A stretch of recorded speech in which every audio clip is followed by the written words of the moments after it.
Meisterstahl hailing frequencies are open. Okay, we're on.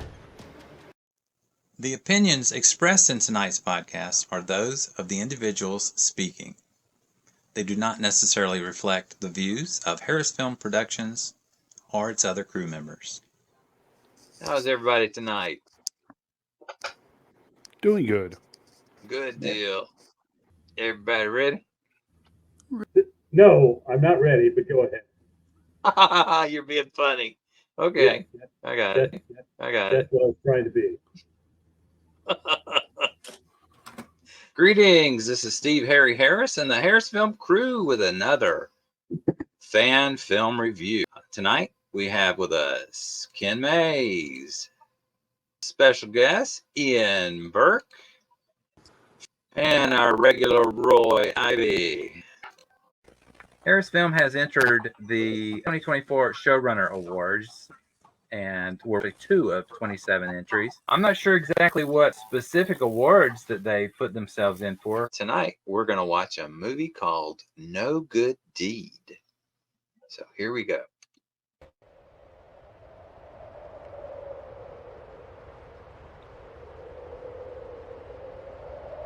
Mr. Wolf's been busy.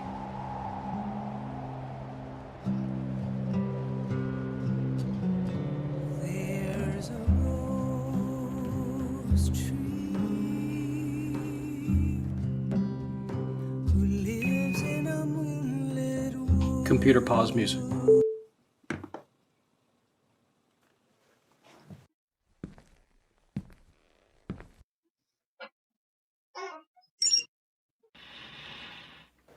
Lieutenant, to what do I owe this pleasure? I was just in the neighborhood and thought I'd stop by. Right. Please come in. Oh, and by the way, that wasn't even close to a good lie. You want to try that again? I was at Starfleet Medical and ran into Dr. McCoy. He'd mentioned that the anniversary of David's death was today. He felt a visit was warranted. Can I get you a drink? No, thank you. Sir, I have something to show you. I came across it several weeks ago in the Vulcan database. After talking with Dr. McCoy, we felt that you should see it. It's a Savick and Kirk.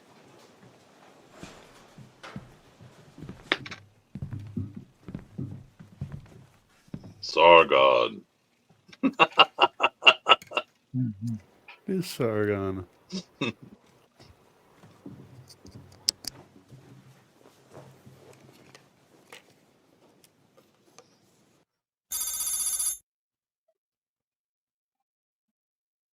Romulans. Man has kept records diligently since the advent of the written word. His accumulation of knowledge has grown exponentially with each passing decade. As he moved out into space, this knowledge was combined with that of many other races to create the single largest repository of information in the known universe. The repository is known as Memory Alpha. This is where you can access the Federation files.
Commander, we have just detected an unanticipated launch from Earth. What type of vessel?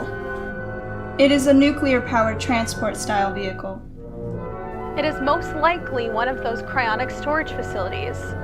Those private labs are always launching unscheduled pods into orbit. I don't believe so, Commander. I'm picking up life signs. There seems to be humans on board, all in a state of suspended animation. Can you get a visual of it?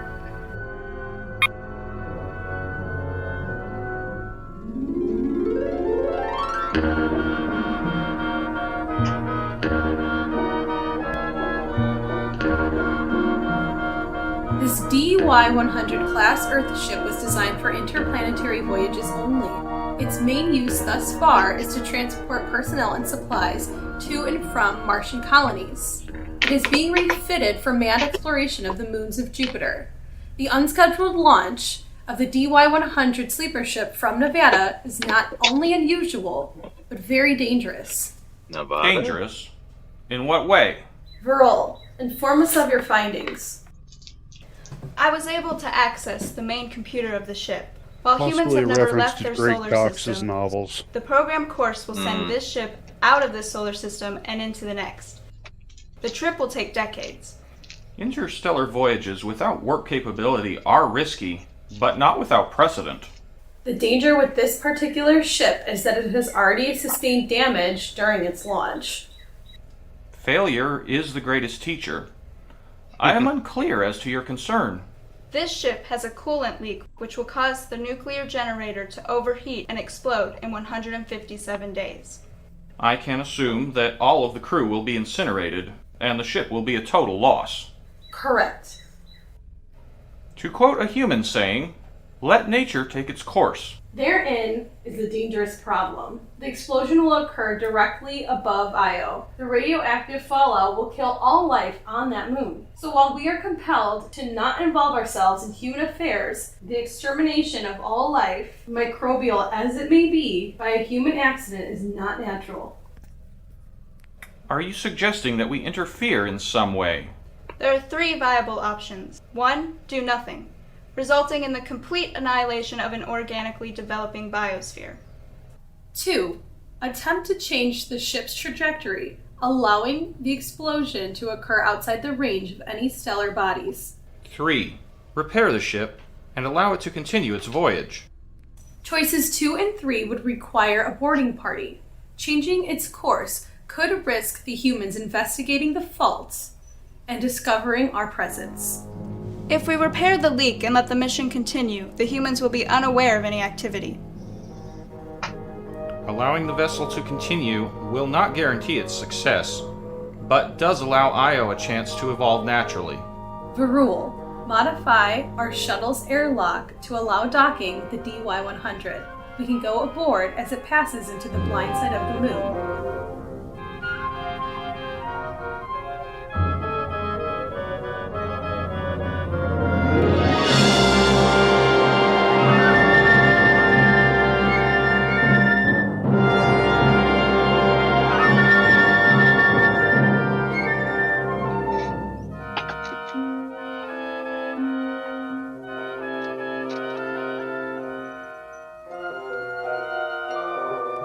You've been observing us from the moon. Umbilical is pressurized. Proceed with boarding. Proceeding to airlock.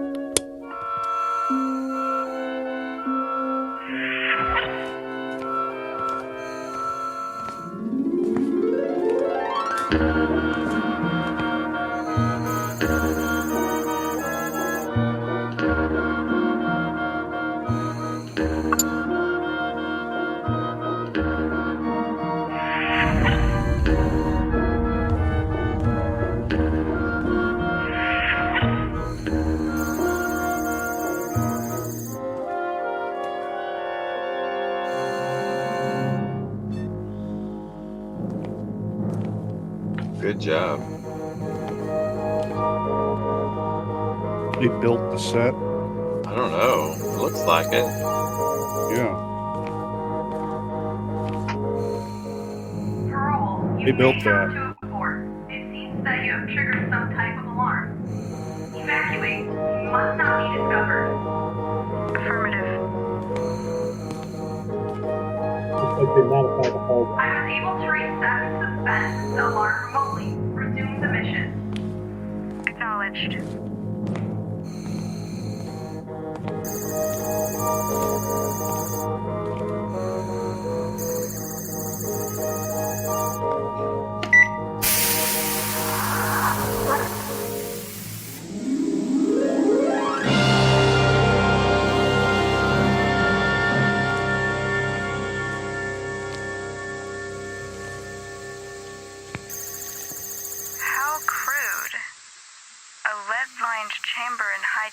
for Brick.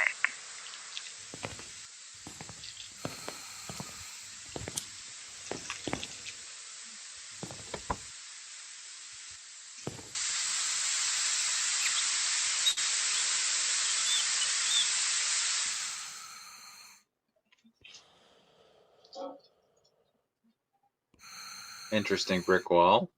Yeah.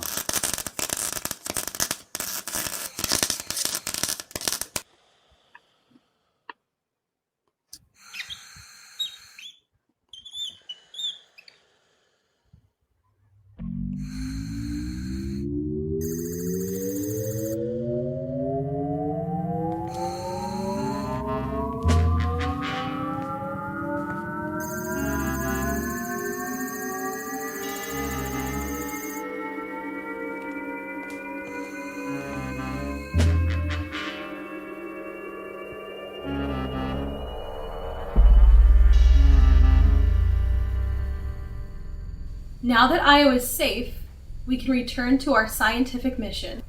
While I do understand our position on interference, it does seem fruitless as we observed this planet and find that many other races are visiting and interfering with their development. That is true. However, this mission to save Io will have no consequence on the human's development. The sleeper ship has only a 1 in 10,000 chance of reaching the next solar system, and the cryogenics ship will drift aimlessly until it falls into a planet's gravity well and is incinerated. The people aboard that ship are already dead, therefore, their fate has already been sealed. More directly, we as Vulcans will take no responsibility in influencing a developing species. The other visitors to this planet apparently have a lower moral standard than we do, which is why we are much superior.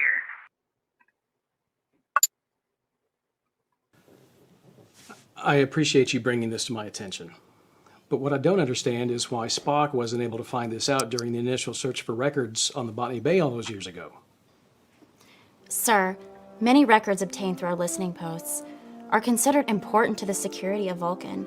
Also, it would be unwise to share any such existence of these posts with the Federation's enemies. I see. No good deed goes unpunished. Sir? The Vulcans saved Io. A very commendable deed.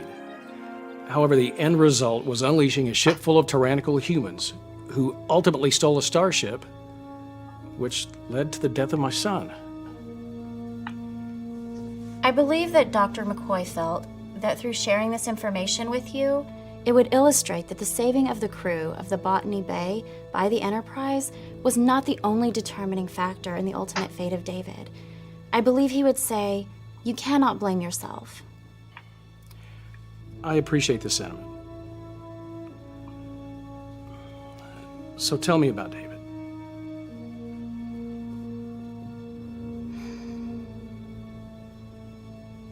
I think I will have that drink, if the offer still stands.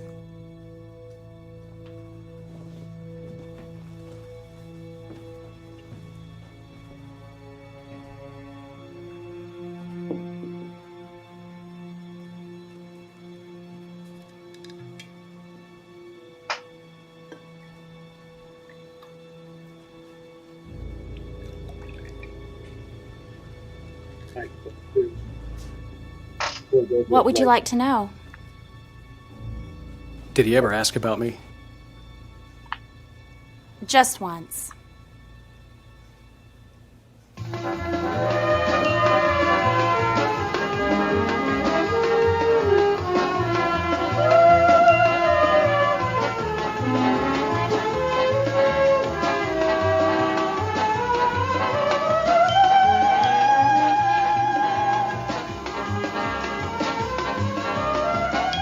No snoring.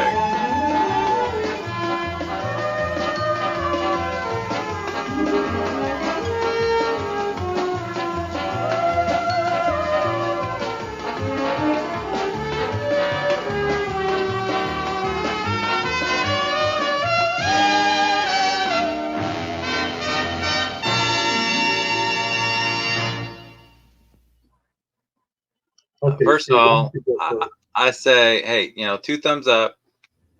They are filling in those gaps Some of it is based on a little bit of novel, and some of it is based on beta canon from other sources. And then a lot of it is just their imagination filling in the gaps like this with things that are very entertaining and helping you get into the mood of a Star Trek fan film that does not involve actually being on an Enterprise. They used Kirk, but there was no Enterprise.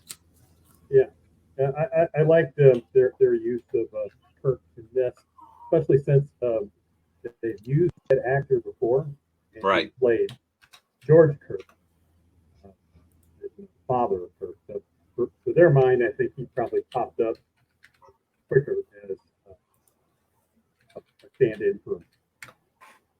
Yes. I've seen Admiral Nagura and this actor as Kirk together in another fan film series. So he is the Kirk that most of the fan film people are using. And that's good. It's, it's tough as an actor to step into such a well-established character. I think they did a pretty good job. So kudos on that. Of course, special effects were minimal but good. The sets were staggering to me. I don't know. I couldn't tell what was a set versus what was a background that was composited. So it just blended very well. Excellent job all the way around. I think they did a really good job. There was some janky compositing when she first showed up at his door.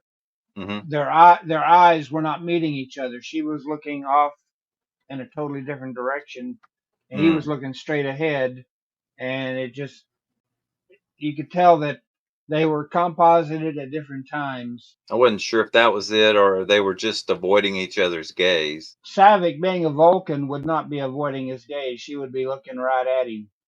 She's half Romulan. Half Romulan. So the only that time would be... she avoided anyone's gaze was at the end of Star Trek 3 when she averted her eyes from Spock. And I would think that was because of embarrassment over the whole Ponfar situation. Okay. As far as the rest of it goes, the compositing was good. I liked the practical set of the Botany Bay. That was did a very good nice. job on that. I noticed you said interesting the brick wall. Yeah. But the thing is they actually did put that into the script because she had, how crude, high temperature brick. Right. Obviously being used as a insulator from the compressors that were generating the cryogenics. Those compressors would be generating a lot of heat. Yeah, lead lined brick, and that's interesting. But yeah, and it allows you to also use some actual pre-existing location, Yeah. So that was good move. I think it would have been better if they could have slapped a coat of white paint over the brick. But white or lead colored, something like that. Yeah. So what did you think, Ian? Well, this is the second film I've seen by the Wolf guy. The first one was the one with Colonel Green, and I like their style of storytelling very much. It's very, they want to fill in some blanks. They want to get something with an intriguing kind of moral conundrum going on with the story, which we saw with the Colonel Green thing with that, and then the prime directive issues that the Vulcans faced with how to deal with this ship full of humans. So I very much like this person's style of storytelling. I was very impressed with the practical sets. That Botany Bay set was super impressive. But even before that, when they showed that spacesuit costume in the shots of going through the door and into the Botany Bay, that whole sequence was very, very reminiscent of like John Pertwee or Tom Baker era Doctor Who. Yes, or the Space costume, 1999. The costume was beautiful, like, just the way it felt and the way it was shot. Yeah. I Well, like it doesn't that. hurt to have attractive people in the suits too, you know. Oh yeah, absolutely. The story really kept my attention. What do you say, Roy? I think it was a good story. I wonder if any of you guys got the same impression. It seemed like the Vulcans, especially the women, they looked like did they look like they were green a little bit? Yeah, the makeup might have been a little off. I don't know if it was any other thing going on My with first impression they were Orion. filters or whatever. But Yeah, at the beginning, It was equal across all three of the Vulcan actors. I think it may have been a compositing thing or a color correction I thing. don't know. Some of I us couldn't can do figure how color it was correction. It didn't seem like that they were into judging pre-societies or trying to. They wouldn't have been helping or researching humans. It doesn't appear that they would be in that place. But they were supposed to be the Vulcans. And the other question I had was the time period. You know, because it's kind of tricky, of course, when you're dealing with the Botany Bay. When did it take off? And at what point? But was this before first contact and they were observing the humans from the moon? Does that make sense that they would have been doing that? Yes. You know, before first contact? Yeah, that's what's going on. And which timeline are we actually going by? Yeah. It's well documented that the Vulcans had been observing us for a very long time, There as was well a really as good species. episode of Enterprise about it. Yeah. Carbon Creek. Mm-hmm. But it's interesting, you know. And well, like I said, the time period. When was it? You know, and would it make sense for them to be doing that? But then, when did it take off? And I know that the Botany Bay may have actually been built before the D100 came out or something. They made it work in a novelization of Khan, and how they got off Earth and all that stuff before, and how he got onto a ship. But this one acts as though they had D100s out there, you know, exploring the universe and checking Mars. It doesn't really matter, but it's just a nice little conundrum to make things all work. And I know they did a good job. And the brick thing is just something they had to probably use to. Yeah, That was practical. Station they were in. And the line about it launching from Nevada, that struck me as. That might be a reference to Greg Cox, because as I understood, if I remember from reading Greg Cox's novel, the DY-100 was a classified American project. Like Khan was from over in like India and Europe and all that, but when he fled, he went to somewhere like Nevada and he stole an American spaceship. There were 3 Eugenics Wars novels. I only read the first 2 though. Was Gary 7 active in that storyline too? I believe so. Yes, I think he was. He helped facilitate some of those things happening. Yeah, it made sense at the time, but like you said, they've changed the timeline so much it's hard to remember exactly how it all fits. Right. But if you go by the original TOS timeline. I have to say something very controversial. Like, people don't think this, but like Strange New Worlds, Tomorrow and Tomorrow and Tomorrow. Yes. I think that is an absolutely brilliant episode. It was. Yeah. There's been an attack in the past. You have to stop it. Captain, I need to... Not to be impolite, but who are you and what are you doing on my ship? So you're telling me that there's an alternate timeline? I think you're supposed to help me. We're on a mission to protect the future of humanity. Whoa, whoa, whoa, whoa! That was a person. All right.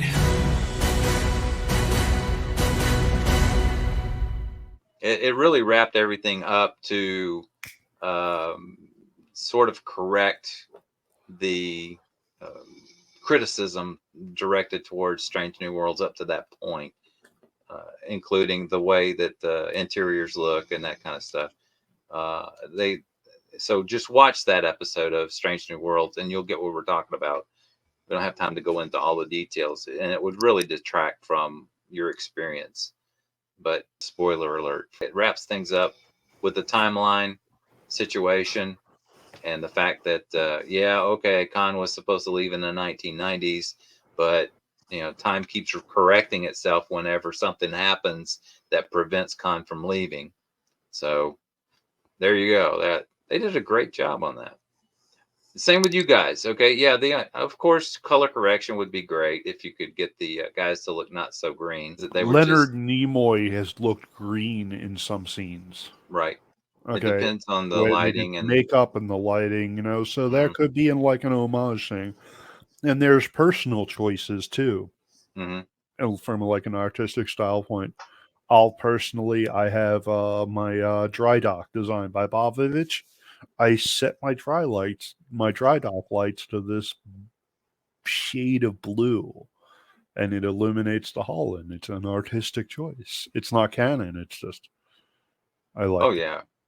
So some things are an artistic choice, And that's perfectly valid. Very, very entertaining film. 2 thumbs up from me. Another good Wolf Reynolds production. Everybody have a 2 thumbs up? Yeah, it's pretty cool. Good movie, guys. So, in closing, congratulations. And we are looking forward to your next film. So good night from Ken Mays. Special guest, Ian Burke. And our regular Roy Ivey. Well, it's been a long day. My dog keeps snoring. Stop it. Check. Hello. Good night. Yep. Good night. Good night. We hope you've enjoyed our show. Come back and see us again real soon.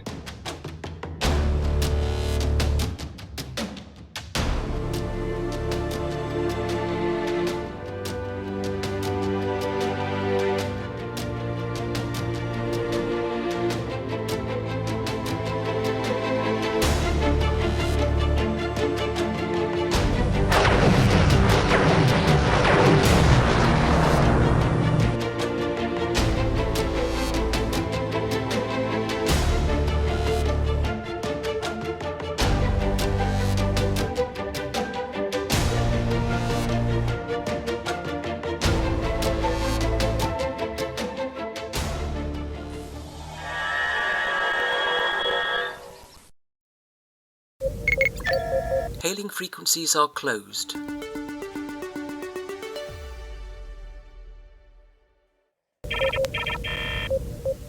Transmission complete.